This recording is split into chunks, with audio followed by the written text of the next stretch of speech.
ശൈത്താനിയായ പ്രവർത്തനമാണെന്ന് ഞാൻ പറഞ്ഞു. അതുകൊണ്ട് തന്നെ അത് ആ തുടങ്ങിയോടത്തേക്ക് പിന്നെയും വിട്ടാൽ രണ്ടാമട്ടം തുടങ്ങും. ശൈത്താനിയായ പ്രവർത്തനത്തിൻ്റെ ഒരു പ്രത്യേകത രണ്ടാമത് വേഗവും വരും എന്നതാണ്. അതുകൊണ്ട് ഏത് സൂപ്പർ മാർക്കറ്റിൽ നിന്നാണോ തുടങ്ങിയത് അങ്ങോട്ട് പിന്നെ പറഞ്ഞേക്കരുത്. ഏത് ഹോസ്റ്റലിൽ നിന്നാണോ തുടങ്ങിയത് എത്ര നഷ്ടമുണ്ടായാലും അങ്ങോട്ട് പിന്നെ വിടാൻ പാടില്ല. ഏത് വിദ്യാഭ്യാസ സ്ഥാപനത്തിൽ നിന്നാണോ തുടങ്ങിയത് അങ്ങോട്ട് പിന്നെ പറഞ്ഞേക്കാൻ പാടില്ല. ഏത് ഖത്തറിൽ നിന്നാണോ തുടങ്ങിയത് ആ ഖത്തർക്ക് പിന്നെ പറഞ്ഞേക്കാൻ പാടില്ല. അതിന് എന്ത് നഷ്ടം ഉണ്ടായാലും ശരി, പറഞ്ഞേച്ചാൽ അത് ശൈത്താനിയായ പ്രവർത്തനമാണ്. രണ്ടാമതും കൂടും. മരുന്നെടുത്തിട്ടൊന്നും കാര്യമില്ല. എത്രയേ പോവാനെ ചികിത്സിക്കണമെന്നൊന്നും പറഞ്ഞിട്ടൊരു കാര്യമില്ല. മാറിയാ പിന്നെ ആ സാഹചര്യത്തിലേക്ക് വിടാൻ പാടില്ല. കുട്ടികളെ ആരാ വർത്താനം പറയണ്ടാ? ആൺകുട്ടികൾ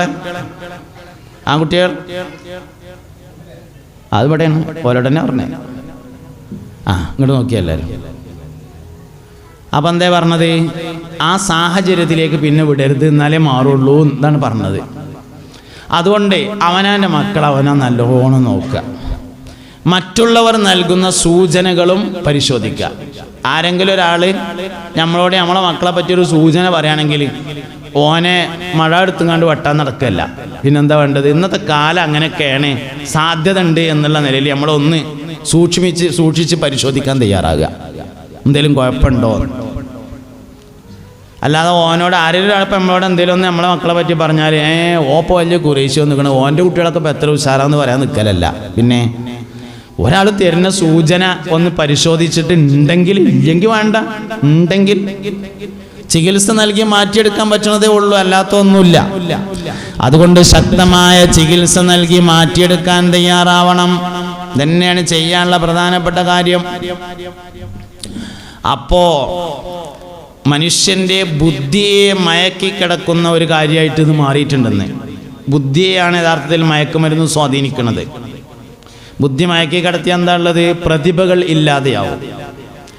ഈ ഉൾനാടുകളിലൊക്കെ എത്തിയിട്ടുണ്ടാവില്ല, അങ്ങാടികളിലൊക്കെ ഇപ്പോൾ വേറൊരു സംഭവം എത്തിയിട്ടുണ്ട്. അതെന്താ പറയുക നിങ്ങൾ?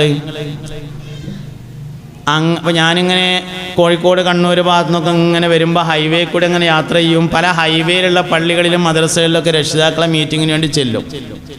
അപ്പോൾ ഈ അങ്ങാടികളിലൊക്കെ പുതിയൊരു പരിപാടി വന്നിട്ടുള്ളത്, 10ാം ക്ലാസ്സിൽ പഠിക്കുന്ന കുട്ടി, +1 പഠിക്കുന്ന കുട്ടി, +2 പഠിക്കുന്ന കുട്ടികളൊക്കെ 3, 4, 5 കുട്ടികൾ കൂടിങ്ങാണ്ട് അങ്ങാടിയിൽ റൂം വാടകയ്ക്ക് എടുക്കുക.